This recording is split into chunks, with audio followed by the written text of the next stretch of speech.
하나님의 말씀 함께 찾아봅니다. 하나님의 말씀은 호세아 2장입니다. 호세아서 2장 14절부터 23절까지입니다. 구약 성경 호세아 2장 14절부터 23절까지 말씀, 우리 저와 여러분이 한 절씩 교독하겠습니다. 14절 먼저 봉독해 올립니다. 그러므로 보라, 내가 그를 타일러 거친 들로 데리고 가서 말로 위로하고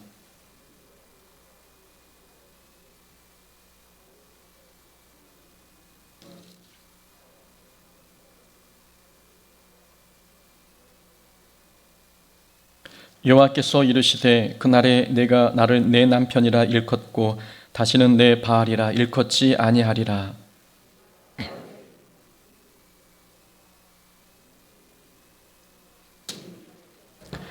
그날에는 내가 그들을 위하여 들짐승과 공중의 새와 땅의 곤충과 더불어 언약을 맺으며 또 이 땅에서 활과 칼을 꺾어 전쟁을 없이 하고 그들로 평안히 눕게 하리라.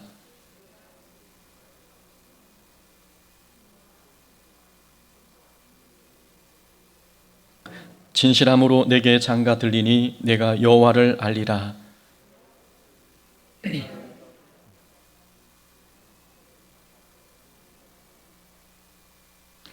땅은 곡식과 포도주와 기름에 응답하고 또 이것들은 이스라엘에 응답하리라. 내가 나를 위하여 그를 이 땅에 심고 긍휼히 여김을 받지 못하였던 자를 긍휼히 여기며 내 백성 아니었던 자에게 향하여 이르기를 너는 내 백성이라 하리니 그들은 이르기를 주는 내 하나님이시라 하리라 하시니라. 아멘. 오늘 본문 말씀 통해서 내가 내게 장가 들리라 라는 제목으로 말씀 함께 나눕니다. 결혼식 주례를 맡으면 저는 항상 행복의 키워드라는 제목으로 설교합니다. 제가 설교에서 제시하는 행복의 키워드는 4가지입니다. 은혜, 우선순위, 조정, 배움이지요. 잠깐 그 내용을 소개하면 이렇습니다. 먼저 부부가 행복하려면 부부 사이에 은혜의 원리가 작용해야 합니다. 은혜라는 단어는 주로 하나님과의 관계에서 사용하지요. 하나님은 우리의 모든 허물을 용서하셨고 우리의 있는 모습 그대로를 인정하시고 받아주셨습니다. 이것이 하나님의 은혜입니다. 이런 은혜의 원리가 부부 사이에서도 작동해야 합니다. 서로 사랑하고 인정하고 있는 모습 그대로 받아들이는 이런 원리 말입니다. 부부 사이에 은혜의 원리가 작동하면 안정감이 생깁니다. 내가 어떤 실수를 해도 용서받을 수 있는 환경이 조성되기 때문이지요. 부부 사이에는 또 우선순위가 바르게 설정되어야 합니다. 결혼하고 나서 갈등이 가장 많이 나타나는 이유, 바로 우선순위가 바르지 않기 때문이지요. 결혼하고 나서도 남편이 총각대의 생활 습관을 버리지 않으면 반드시 그 가정, 그 부부 관계에는 문제가 발생합니다. 미혼 때는 늦은 시간까지 친구를 만나도 되지만 결혼 후에는 달라져야 합니다. 결혼 후에는 친구보다 배우자가 더 중요하기 때문이지요. 포기할 것은 포기하고 줄일 것은 줄여가면서 우선순위를 재정비해야, 그래야 가정의 행복을 지킬 수가 있습니다. 세 번째 키워드는 조정입니다. 조정이란 조절하다라는 의미입니다. 결혼은 서로 전혀 다른 남녀가 만나 가정을 이룬 것입니다. 남자는 화성에서 왔고 또 여자는 금성에서 왔다라는 말이 있듯이 남녀는 서로 사용하는 언어가 다르고 생각하는 방식도 다릅니다. 처음에는 서로 다른 점 때문에 매력을 느껴 결혼했는데 결혼하고 나니 서로 다른 점이 갈등의 원인이 됩니다. 그래서 조절하고 서로 조정하는 단계가 필요한 겁니다.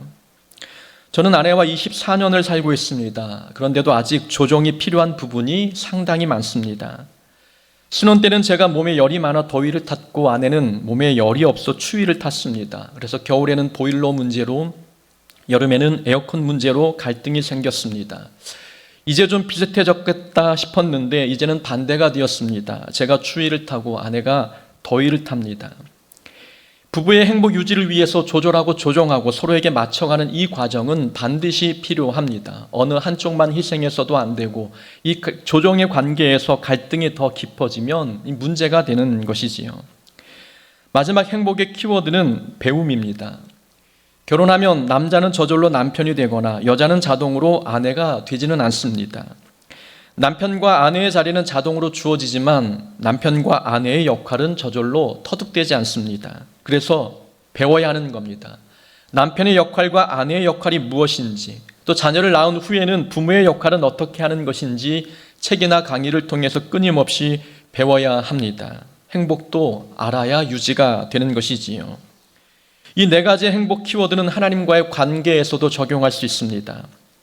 호세아서에서 하나님은 하나님과 우리의 관계를 결혼 생활로 비유하셨습니다. 하나님은 신랑이고 우리는 신부이지요. 하나님과의 결혼 생활을 행복하게 유지하려면 우리의 노력도 상당히 필요합니다. 그래서 은혜의 원리, 우선순위, 조정, 이 배움, 네 가지 원리는 하나님과의 관계 유지에서도 매우 필수적인 요소입니다. 우선 하나님은 우리를 위해서 우리에게 은혜의 원리로 다가오십니다. 하나님은 우리가 실수해도 버리지 아니하시지요. 어떤 죄를 범해도 용서하시고 끝까지 사랑하십니다. 하나님은 은혜의 원리를 작동하시면서 영적 남편으로서의 역할을 충실히 감당하십니다. 그렇다면 영적 신부인 우리가 해야 할 것도 있지 않겠습니까? 우리는 은혜의 원리로 다가오신 하나님 앞에 우선순위를 바르게 설정해야 합니다. 우리 삶을 하나님 뜻에 맞도록 조정해가는 단계도 요구됩니다. 그리고 배움을 통해서 하나님을 아는 지식을 갖추어야 합니다. 지난주일 설교 내용처럼 지식이 있어야 하나님을 기쁘게 할 수 있기 때문입니다. 하지만 안타깝게도 북이스라엘 백성은 우선순위에서 실패했고 삶의 조정에서도 실패했습니다. 북이스라엘 백성들에게 우선순위는 성공이었습니다. 풍요와 번영이 중요한 삶의 우선순위였지요. 그래서 하나님을 버리고 바알을 찾았습니다. 마치 바알이 모든 풍요를 가져다 주는 것처럼 생각했기 때문이지요.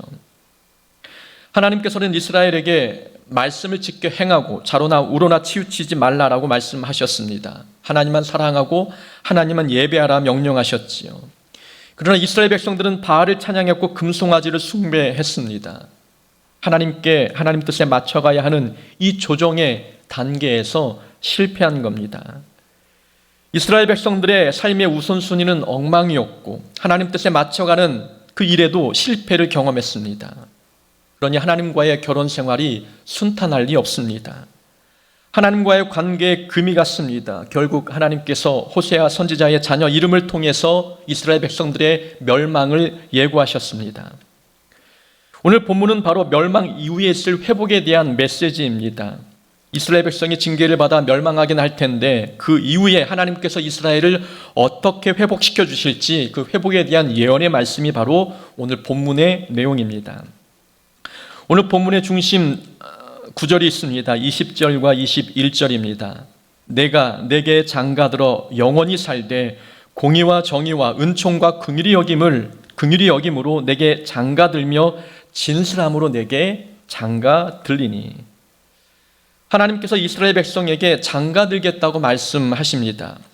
영적 외도를 저질러 징계를 받은 백성에게 하나님께서 회복을 약속하시면서 주신 말씀입니다. 내가 내게 장가들리라. 남편을 두고 떠난 여인에게 찾아가서 내가 너에게 장가들겠다 말씀하신 하나님의 모습을 보여주고 있지요. 여러분, 지금 아내는 남편의 처분을 기다리고 있는 상황입니다. 이스라엘 문화에서는 남편의 의견에 따라 이혼이 쉽게 결정되었습니다. 아내가 접시만 깨뜨려도 남편이 어떻게 말하느냐에 따라 이혼이 성립될 수 있었습니다. 접시만 깨도 이혼이 가능한 시절에 아내가 남편을 버리고 외도를 했습니다. 아내는 남편이 어떤 처분을 내릴지 두려운 마음으로 기다리고 있습니다. 이런 상황에 신랑이 아내에게 찾아와서 말합니다. 내가 내게 장가들리라. 이 한마디의 말씀은 아내에게 그 어떤 말보다 더 큰 위로와 더 큰 기쁨이 되는 위로의 말씀입니다. 하나님께서 어떻게 이렇게 말씀하실 수 있을까라는 생각이 듭니다. 사람은 한번 사랑하는 사람에게 배신당하면 그 상대를 다시 만나고 싶지 않습니다. 그런데 하나님은 상처 준 사람을 향해서 찾아가 결혼하겠다 말씀하십니다. 이렇게 말씀하신 하나님의 이유 딱 한 가지밖에 없습니다. 하나님은 북이스라엘 백성을 여전히 사랑하시기 때문입니다. 내가 내게 장가 들리라. 이 말씀은 우리를 향한 하나님의 사랑이 변하지 않았음을 보여주고 있는 구절이지요. 우리는 본문을 통해서 깨닫습니다. 첫 번째 교훈은 우리를 향한 하나님의 사랑은 절대로 변하지 않습니다. 우리가 하나님을 떠나 영적 간음을 범했어도 우리를 향한 하나님의 사랑은 언제나 똑같습니다. 시간이 지나도 하나님의 사랑은 변하지 않고 우리의 행동이나 반응에 따라 달라지지도 않습니다. 19절과 20절의 두 절 말씀만 보아도 내가 내게 장가 들겠다라는 말씀이 3번이나 반복되고 있습니다. 장가 들겠다라는 말씀이 3번 반복되고 있다는 것은 우리를 향한 하나님의 사랑이 갈수록 더 강해지고 있다는 것을 보여주고 있습니다. 하나님의 사랑은 어떤 상황에도 절대로 변하지 않습니다. 하지만 사람의 사랑은 한계가 있습니다. 우리의 사랑은 환경에 따라 달라지고 상대방의 태도에 따라 변덕을 부립니다. 뜻하던 대로 되지 않으면 하나님을 향해서도 미움을 표출합니다. 처음 사랑을 그대로 유지하기가 얼마나 어려우면 사랑의 사도 요한이 목회했던 에베소 교회가 예수님을 향한 첫사랑을 잃어버렸습니다.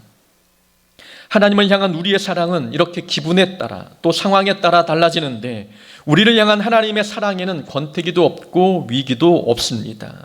이것은 하나님의 본성과 본질에 신실함이 있기 때문입니다. 예수 그리스도는 어제나 오늘이나 영원토록 동일하시니라. 예수님은 본성 자체가 변함이 없으신 분이십니다. 하나님은 본질상 변함이 없는 분이시니 한번 사랑하기로 결정한 사람은 절대로 포기하지 않습니다. 변함없는 하나님의 사랑을 보여주는 장면이 복음서에도 많이 나오지요. 하나님은 70번씩 7번이라도 용서하라 말씀하셨습니다. 하나님의 용서는 무한대입니다. 하나님께서 이렇게 우리를 무한대로 용서할 수 있는 이유가 무엇 때문입니까? 우리를 향한 사랑이 변함이 없기 때문입니다. 우리가 70번씩 7번까지 죄를 지어도 하나님은 그만큼 그 이상의 용서를 베푸시는 하나님의 사랑입니다. 오히려 우리를 죽기까지 사랑하셔서 독생자 예수님을 이 땅에 보내셔서 십자가에 죽게 하신 하나님의 놀라운 사랑인 것이지요. 하나님은 변함이 없으시고 회전하는 그림자도 없으신 한결같은 분이십니다. 이런 한결같은 성품을 지니신 하나님이시기 때문에 이 하나님께서 우리에게 베푸시는 사랑도 한결같습니다. 태양이 구름에 가리워져 햇빛이 보이지 않는다 할지라도 나는 태양이 존재함을 믿노라. 비록 하나님이 침묵하신다 할지라도 나는 하나님의 사랑이 변함없으심을 믿노라. 세계 2차 대전 당시에 어떤 전쟁 포로가 지하실 벽에 남긴 글입니다. 하나님의 사랑이 변함이 없음을 믿는 성도는 하나님의 침묵에도 시험에 들지 않습니다. 고난 속에서도 시험에 들지 않는 이유, 먹구름 뒤에 여전히 태양이 존재하듯 고난 속에도 하나님의 사랑이 변함없이 존재함을 믿기 때문입니다. 우리는 그래서 하나님께 책망을 받아도 낙심할 필요 없습니다. 하나님께서 우리의 기도에 침묵하시고 우리가 당하는 고난의 기간이 길어져도 염려하지 않아도 됩니다. 하나님은 그런 상황에서도 우리를 사랑하시기 때문입니다. 우리를 향한 하나님의 사랑은 변함이 없습니다. 한결같습니다. 그러니 어떤 삶의 자리에 놓여도 낭망하거나 시험에 들지 않아도 됩니다. 내게 장가 들리라. 여러분, 이 말씀의 뉘앙스를 한번 생각해 보십시오. 주님께서 내게 장가 들리라 라고 말씀하신 것, 여러분, 하나님이 이렇게 말씀하신 이 뉘앙스 속에 이 결혼은 초혼의 느낌이 납니까? 아니면 재혼의 느낌이 납니까? 본문 보면은 내가 너에게 다시 장가 들겠다, 다시라는 단어가 없습니다. 하나님은 마치 이스라엘과 처음 결혼하시는 것처럼 말씀하고 있는 겁니다. 내가 너에게 장가 들겠다. 지금 북이스라엘은 아수르에게 곧 멸망당할 예정에 있습니다. 그러나 오늘 본문은 멸망당한 후에 일어날 회복에 대한 메시지이지요. 너희가 앞으로 멸망당하겠지만 멸망당한 그 이후에 하나님께서 이렇게 회복하실 것이다 라는 내용이 오늘 본문의 말씀입니다. 자, 이스라엘의 멸망은 하나님과의 결혼이 실패했다는 것을 상징합니다. 한번 결혼에 실패한 대상과 다시 결혼하려면 재혼의 분위기가 나야 합니다. 내가 너에게 다시 장가들겠다라고 말하는 것이 정상입니다. 그러나 하나님께서는 이스라엘이 한 번도 결혼하지 않은 존재인 것처럼 대우하십니다. 지금 막 만난 새로운 사람에게 청혼하듯 말씀하는 것입니다. 내가 너에게 장가들겠다. 이렇게 말씀하신 뜻이 무엇이겠습니까? 하나님은 신부의 과거를 잊었다는 뜻입니다. 과거의 잘못을 기억하고 계셨다면 재혼의 분위기를 연출해야 맞습니다. 그러나 하나님은 마치 오늘 처음 만난 사람에게 청혼하는 것처럼 이스라엘에게 장가가겠다라고 말씀하고 있는 거죠. 백성들이 회개하고 돌아왔으니 이스라엘의 모든 과거를 잊었다고 하는 하나님의 사랑의 모습을 보여주고 있는 대목입니다. 우리는 두 번째 교훈을 발견합니다. 하나님은 회개한 성도의 과거를 모두 잊으십니다. 하나님은 회개한 성도의 과거를 묻지 않으십니다. 하나님은 사람과 같지 않아서 회개하고 돌아오면 하나님의 기억 속에 남아있는 우리의 모든 죄된 과거를 지우십니다. 우리는 관계가 틀어진 사람과 다시 회복하려 할 때 상대방의 과거가 신경 쓰일 때가 있습니다. 상대가 지금은 변화된 것 같아도 과거에 전적이 있기 때문에 선뜻 다가가지 못할 때가 있지요. 언젠가 과거의 모습이 또 나오겠지 하는 편견 때문에 상대방의 변화를 인정하지 않을 때가 있습니다. 사람은 이렇게 상대방의 과거를 잊지 않습니다. 잊지 못합니다. 그러나 하나님은 모든 것을 잊으십니다. 우리가 회개하면 하나님은 하나님의 기억 속에 있는 우리의 모든 죄를 포맷시키십니다. 깨끗하게 지워버리십니다. 어제까지 우리의 죄된 삶을 기억 속에서 지우시고 변화된 오늘의 삶부터 다시 기억하기 시작하십니다. 이것이 바로 하나님의 은혜입니다. 하나님께서 회개한 사람의 과거를 다 잊으시기 때문에 우리는 날마다 매일 하나님과 새로운 관계를 맺을 수가 있습니다. 집 나간 탕자가 아버지께 돌아왔을 때 아버지는 아들의 과거를 묻지 않으셨습니다. 그러나 형은 동생의 과거를 들먹였지요. 자신이 직접 본 것도 아닌데 동생이 아버지의 재산을 창기와 함께 탕진했다고 모함했습니다. 형은 동생의 허랑방탕한 과거 때문인지 동생을 동생으로 인정하지 않았습니다. 상대방의 과거를 생각하여서 그 사람을 성도로 또한 직분자로 인정하지 않는 누군가의 모습과 동일하지 않습니까? 그러나 아버지는 아들에게 재산을 어디에 썼냐며 책망하지 않으셨습니다. 과거에 대해 묻지도 따지지도 아니하시고 단번에 아들의 신분을 회복시켜 주셨습니다. 하나님은 사도 바울에게도 마찬가지였습니다. 다메섹 도상에서 바울을 만나셨을 때 하나님은 바울의 과거를 묻지 않으셨습니다. 만약 하나님께서 하나님의 기억 속에 저장되어 있는 바울의 죄를 하나씩 꺼내가시면서 바울을 심판하셨다면 바울이 과연 살아남았을까요? 하나님은 바울에게 책망 대신 이 사람은 이방인을 위해 택한 나의 그릇이다 라고 말씀하셨습니다. 그러니까 하나님은 바울의 과거보다도 바울의 미래, 곧 그가 변화될 가능성에 더 초점을 두고 소망을 품고 계셨습니다. 그런즉 누구든지 그리스도 안에 있으면 새로운 피조물이라 이전 것은 지나갔으니 보라 새 것이 되었도다. 하나님께서 우리의 과거를 묻지 않는 이유, 우리 죄를 다 지워버리시는 이유는 우리가 회개하면 전혀 새로운 피조물이 되기 때문입니다. 회개하면 우리는 전혀 새로운 사람이 되는 겁니다. 우리가 회개하면 하나님은 우리의 과거의 죄를 잊으시고 마치 우리가 새로 태어난 것처럼 우리와 새로운 관계를 맺어 가십니다.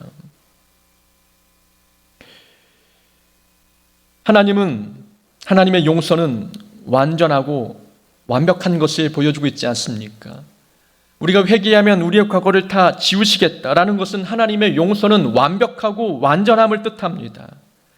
하나님의 용서는 우리의 모든 죄를 덮고도 남을 만큼 크고 놀랍습니다. 하나님은 선악과를 먹은 아담의 죄도 사랑으로 덮으셨습니다. 다윗이 밧세바를 범한 죄뿐만이 아니라 우리가 예수님을 십자가에 죽인 죄까지도 하나님은 사랑으로 덮으셨습니다. 하나님은 모든 인류가 지었던 모든 종류의 죄와 모든 크기의 죄를 완전하고 완벽하게 용서하십니다. 이것이 놀라운 하나님의 사랑입니다. 하나님의 완벽한 용서가 아니었다면 우리의 인생은 죄로 얼룩졌을 것입니다. 하나님의 용서가 아니었다면 우리는 새로운 삶의 기회를 얻지 못했을 것이고 죄책감에 갇혀 천국의 평안과 기쁨을 누리지 못했을 것입니다. 하나님의 용서로 우리의 모든 죄가 백지화되었기 때문에 우리는 깨끗해진 인생 도화지에 아름다운 삶의 그림을 그릴 수 있게 되었습니다. 하나님의 완전하고 완벽한 용서 덕분입니다. 우리 가운데 지난날 지은 죄 때문에 고민하고 염려한 분 계십니까? 여러분 걱정하지 마십시오. 우리가 회개하면 하나님은 우리의 모든 죄를 용서하시고 잊으십니다. 만약 누군가 우리의 과거의 죄로 우리를 얽어매고 있다면 또 과거의 죄를 떠올리게 해서 우리를 괴롭히고 있다면 여러분 그건 하나님에게서 나온 생각과 말이 아닙니다. 하나님은 절대로 우리의 과거의 잘못을 들추어내어서 우리를 힘들게 하는 분이 아닙니다. 사탄의 주된 역사, 과거의 우리 죄를 들추어 우리 마음을 힘들게 하는 것, 이것은 사탄이 참소하는 것입니다. 누가 능히 하나님께서 택하신 자들을 고발하리요?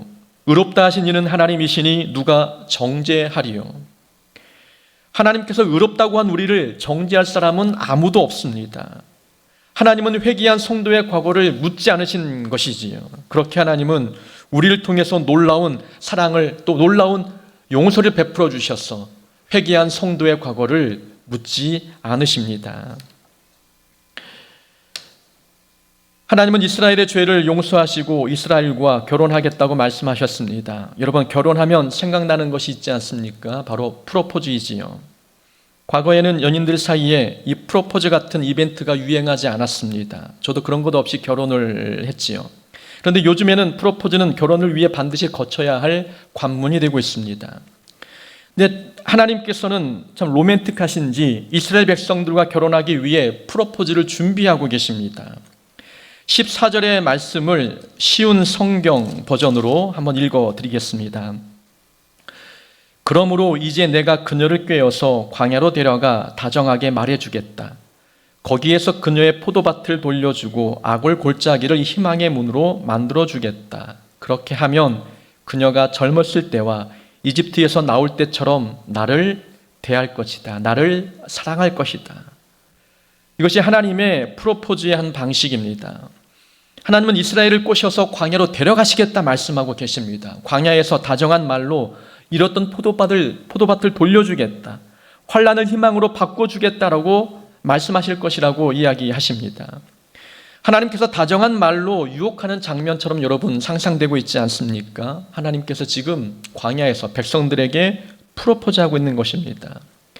그런데 특이하게도 이 프로포즈 하시는 장소가 광야입니다. 우리는 광야인 점을 생각하면서 한 가지 얻을 수 있는 교훈이 있습니다.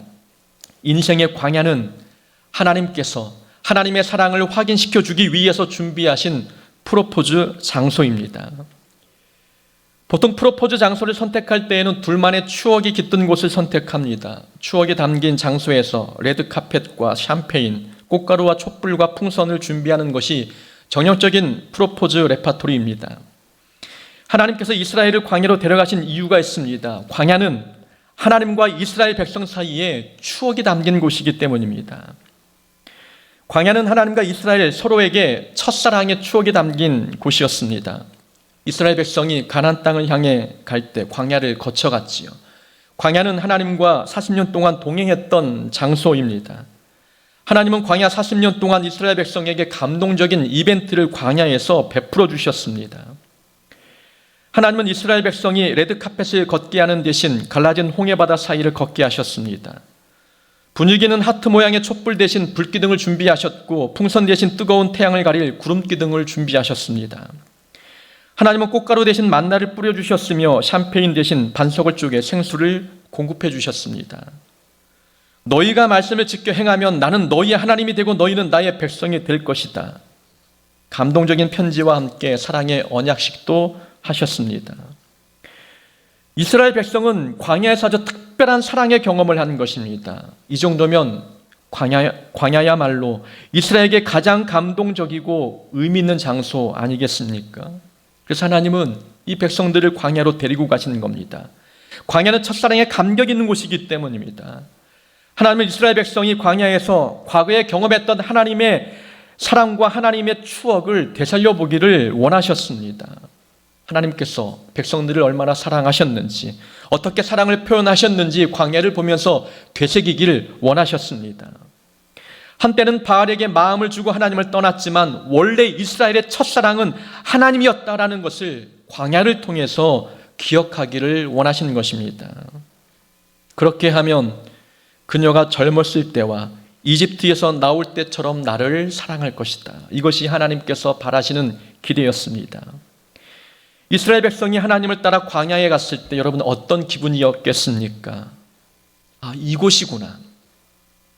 암탉이 새끼를 품에 안듯 하나님께서 나를 안아주셨던 곳, 그래서 비록 척박한 광야길을 걸었지만 발의 신이 닳지 않았고 옷이 헤어지지 않았던 곳, 여기서 우리가 하나님과 교제했지, 여기서 우리가 하나님만 바라보았었지, 내가 여기서 하나님만 사랑하겠다고 약속했었는데 라는 생각이 떠올려지지 않겠습니까? 하나님은 이스라엘 백성들이 과거를 회상하며 하나님께 돌아오기를 원했습니다. 하나님은 추억이 담긴 광야에서 그때로 다시 돌아가자고, 그때처럼 다시 사랑하자고 말씀하고 계시는 것입니다. 광야는 이스라엘 백성들에게 하나님과의 사랑을 다시 회복하기 가장 좋은 장소였습니다. 우리도 삶을 살면서 광야와 같은 인생을 만날 때가 있습니다. 인생의 광야를 만나면 사람들은 잊었던 하나님을 다시 찾습니다. 풍족한 삶에 빠져 하나님을 잊고 살았던 사람들이 광야만 만나면 하나님께 부르짖습니다. 하나님만 아니면 안 됩니다. 하나님께서 도와주지 아니하시면 내 삶은 안 됩니다라고 고백하기 시작합니다. 광야를 만나야 사람들은 회개하고 하나님과의 관계를 회복하는 거지요. 인생의 광야는 하나님의 사랑을 확인하는 곳입니다. 하나님과의 관계를 회복하는 곳입니다. 그러니 인생의 광야를 만나도 여러분 낭망하지 마십시오. 하나님께서 우리를 프로포즈 장소로 인도하시는 것입니다. 이 인생의 광야에서 하나님과의 사랑을 다시 회복하자고 하나님께서 우리를 광야로 부르신 것입니다. 하나님과의 결혼 생활이 어떻습니까? 행복하고 은혜 충만하십니까? 영적인 신랑 되신 하나님께 권태감을 느껴 세상을 기웃거리고 있지는 않습니까? 하나님은 우리와의 결혼 생활을 행복하게 유지하기 위해서 최선의 것을 준비하십니다. 19절에 보면 하나님께서 결혼을 위해 준비하신 폐물이 있습니다. 내가 내게 장가들어 영원히 살되 공의와 정의와 은총과 긍휼이 여김으로 내게 장가들며 진실함으로 너에게 장가들리니. 하나님께서 신부를 위해 준비하신 선물은 다이아 반지가 아니었습니다. 공의와 정의와 은총과 긍휼 그리고 진실함이었습니다. 하나님은 우리에게 어떤 결혼 선물이 좋을지 알고 계셨습니다. 우리를 너무나 잘 알고 계시는 겁니다. 우리는 연약하죠. 넘어진 곳에 또 넘어지고 지었던 죄를 또다시 짓는 죄인입니다. 그래서 하나님은 우리에게 더 필요한 것은 은총임을 알고 계십니다. 긍휼이 필요한 존재임을 알고 계시는 것이지요. 우리가 행한 일에 대해서 칭찬하기 위해서 하나님은 공의와 정의를 가지고 우리에게 다가오십니다. 하나님께서 공의와 정의와 긍휼과 은총을 준비하신 것만 보더라도 하나님은 우리와 절대로 헤어지지 않겠다는 각오가 담겨 있습니다. 죄를 지으면 긍휼로 치료하시고 하나님 떠나면 다시금 은총으로 다시금 불러들이시겠다라는 하나님의 선물만 보아도 우리를 향한 하나님의 마음을 엿볼 수가 있습니다.